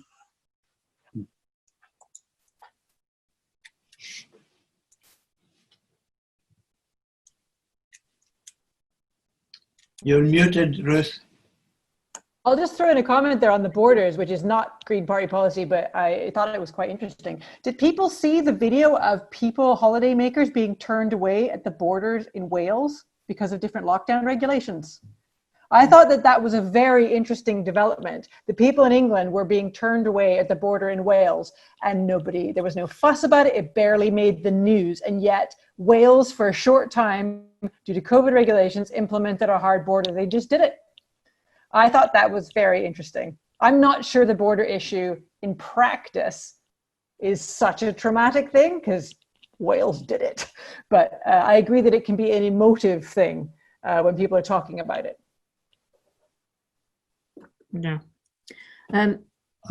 Moving on to the next question. I've got a question here that is actually specifically for you, Lorna. Will the Green Party be standing in any constituency seats? And does the Green Party plan to have list candidates in all constituencies? The second question doesn't make sense. We will stand list candidates in every region. Yes, I assume that's what's meant. We will stand in every region, absolutely. We are in fact polling to win MSPs in every region. So everyone in Scotland will be able to have a Green MSP. We're polling to have 2 in Glasgow, 2 in Lothian, 1 everywhere else. Although we're going to push for more than that because we think more greens is better. Obviously, that's what we do. We will stand in some constituencies. We don't know how many yet because of the way the Green Party operates. It's not central. I don't like tell the party what to do. The regional branches, every branch decides for themselves what they're going to do. And we're going to, over the next few months, I'll find out when you do, which branches are going to stand constituency candidates. So yeah, stay tuned to the news and you'll find out when I do. Thank you. There's a question here, well, given by two different people, Sharon Trish and Alistair MacDonald, really both saying much the same thing. Which is probably one for you, John. Given that the hunt system is imperfect, chosen for us and problematic, what method would you prefer for an independent Scotland? Well, I have to say that the first thing to say is that, you first will have to decide what you want an election to achieve, and then you have an idea of what system is preferred. I am not a particular fan of the additional member system, partly because of some of the tactical difficulties that it gives rise to. I think my view is that if you are in favour of a system of proportional representation, so let me just make that assumption for the moment, then put it like this: you have to come up with some good arguments for either not having single transferable vote, or at least what we can call an open party list system, i.e. a system whereby voters can effect some exercise of choice over individual candidates. It's not that STV is perfect. The two downsides of it, I mean, we see this particularly in local government elections in Scotland, which is unless the candidates are well known, you can get a relatively high instance of so-called alphabetic voting. So if you're called Alpha, you get elected, and if you're called Zebra, you don't have a much chance of being elected. On the other hand, if the candidates are well known, it works. And secondly, the proportionality of the system does get limited by the fact that basically you cannot really have constituencies that elect much more than 5 or 6 MSPs, because then the choice facing voters is too confusing and too great. So those are its two constraints. So I don't say that's what you have to do, but shall we say, you have to come up with something that's better for that, because its great advantage is that it does enable voters both to exercise a choice over candidates as well as express preference over parties. But it's not the only way of doing that. There are other ways of coming up with something quite similar to STV. Thank you, John. Right, I think now we need to move to speakers' closing thoughts on how the meeting's gone and how you feel about it, etc., etc. So could we start perhaps with Dave Thompson? Well, I think it's been a great meeting, Ruth, and thanks very much for organising it. It's first class. There's been a lot of really good debate. I've enjoyed taking part, and I would just say to everyone, let's max the yes. Let's ensure we don't waste our second votes. Let's make sure we get unionists out of the Scottish Parliament and get independent supporters in there. Whatever happens, that's got to be a good thing. Getting rid of a whole lot of people who sit there constantly complaining all the time about the SNP government. If we could get rid of half of them and fill those seats with people who will look after their local regions, local champions like Margot MacDonald did with Lothian, and with small parties who join us as well. So we'll have ISP MSPs, SSP MSPs, Solidarity MSPs, as well as Green MSPs. And I think the Greens would do better with us rather than against us. You won't, so and no, that's absolutely not going to happen. Definitely not. No chance. Well, that's your choice, Lorna, if that's what you wish to do. It's my choice to get 10 Green MSPs. That's what's going to happen. Maybe more. That's the way it's going to go. And I have no problem with that whatsoever, but we will be offering unity and working together to ensure Scotland wins out of this election, not a political party. And that's the difference with us. We only have to be a political party to allow us to stand in the election.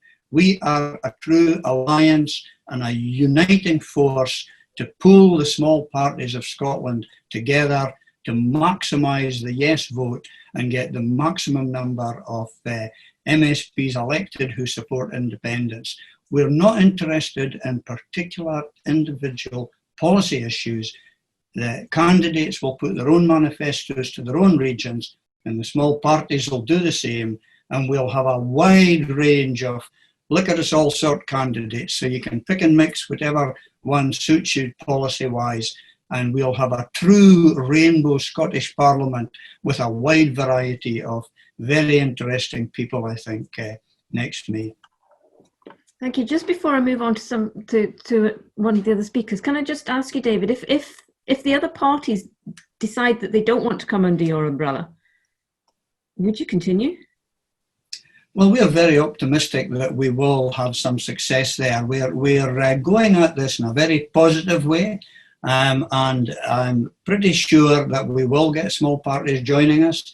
And I think as the polls begin to show that we're doing well, and parties like the Greens realise that on their own they're actually going to drop, because 2%, as Professor Curtis said, vote Green because it's the only sort of credible second list vote at the moment. Once people see we're a credible second list vote, a united alliance of small parties, they'll move from the Greens, the Greens will be facing maybe 2 MSPs, not the 10 or 12 that Lorna wishes to get. Whereas if she comes in with us, I'm sure we could negotiate a far better number than that. At least the 6 they've got just now, I would suggest. Thank you, David. Keith.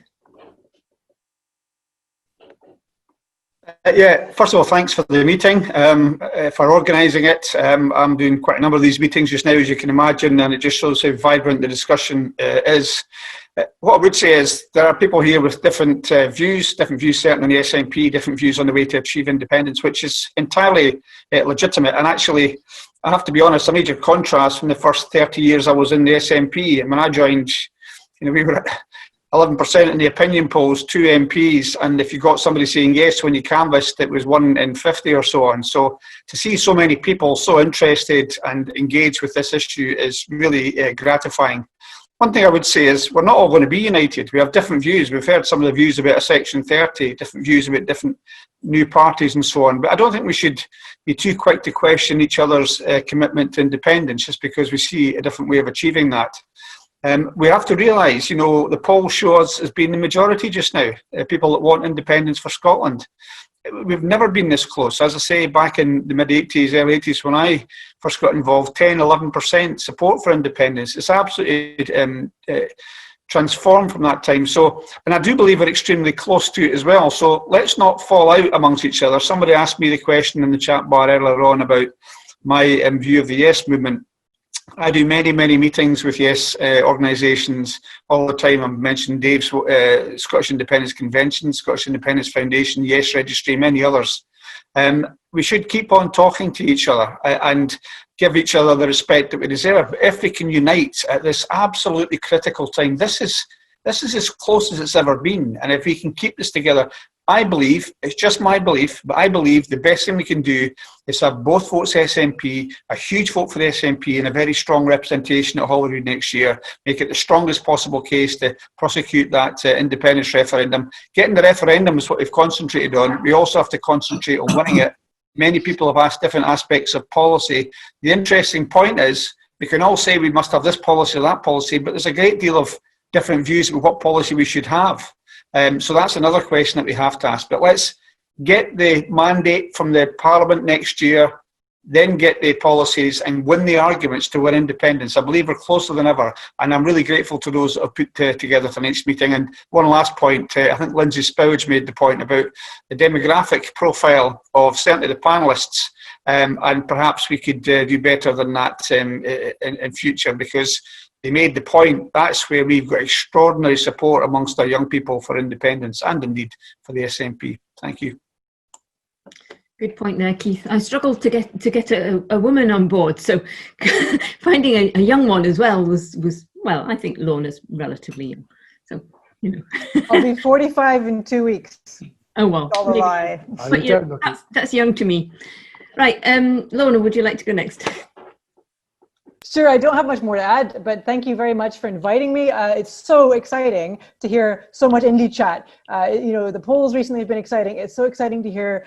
In fact, as Keith points out, it's exciting to hear a broad church of people interested in independence. It shows that it isn't a niche movement. I mean, I obviously live in a green bubble with green people who want independence for green reasons, but it's pretty cool that we all want independence for different reasons. I think that shows how viable and how vibrant the independence movement is. So thanks again for organizing this meeting. Let's keep campaigning. Let's get those poll numbers up to 60%. Let's win the people of Scotland over to our vision of an independent Scotland.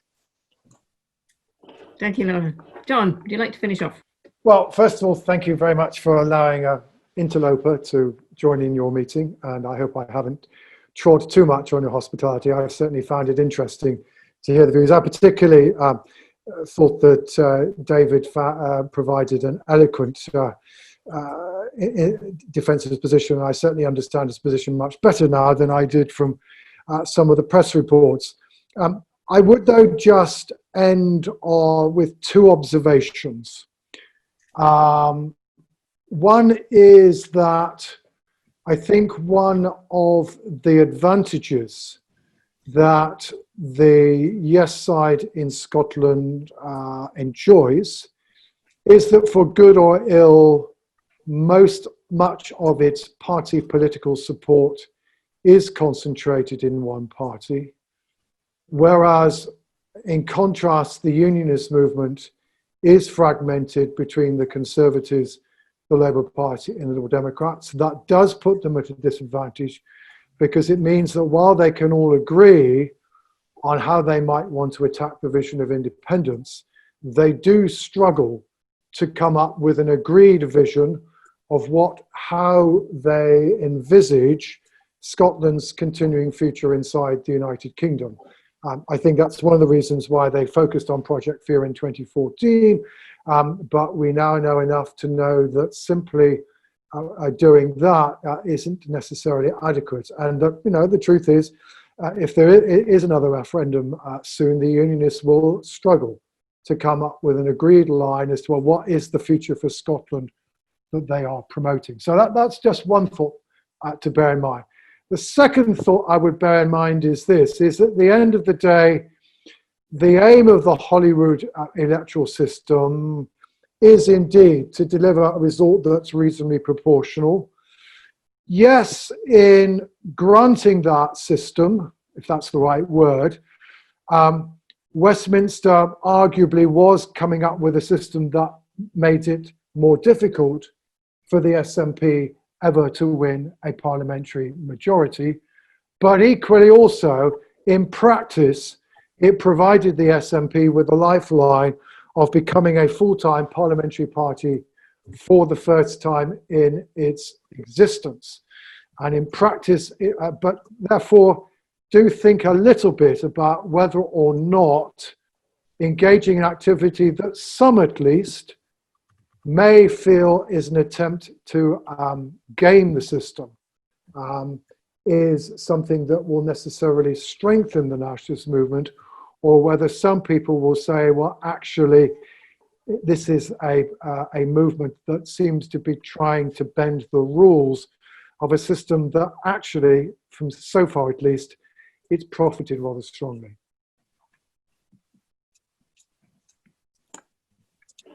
Thank you, John. Back there, but I won't. That really kind of concludes our meeting. A couple of things that I'll say to you. The first one is some of you, if you've been keeping an eye on the chat, I think Brigitte has been plugging along saying if anybody wants to join the mailing list for our future guest speaker meetings, just put your email address in the chat box and we'll add you to the mailing list. The next advance notice of the next meeting is on the 13th of October, the subject being the Constitution for Scotland. It will be run by the trustees of the organisation Constitution for Scotland. All 4 trustees are going to attend that event. So that should be an interesting one. And finally, this is a blatant advertising plug. For those of you who don't know, Grassroots Open runs what we call the National Yes Banner Library. Basically, it's if your Yes group would like to get involved, you purchase at cost 5 banners, which you choose to put whereabouts you want in your area, and every couple of months we'll swap them around with other libraries, with other groups across Scotland, so as to keep the message different. If you'd like to join, let us know in the chat, or email us, or have a look on the website, which is grassrootsopen.scot. Okay, and thank you very much to everybody for coming along, and thank you particularly to our 4 speakers. Thank you very, very much. Thank you.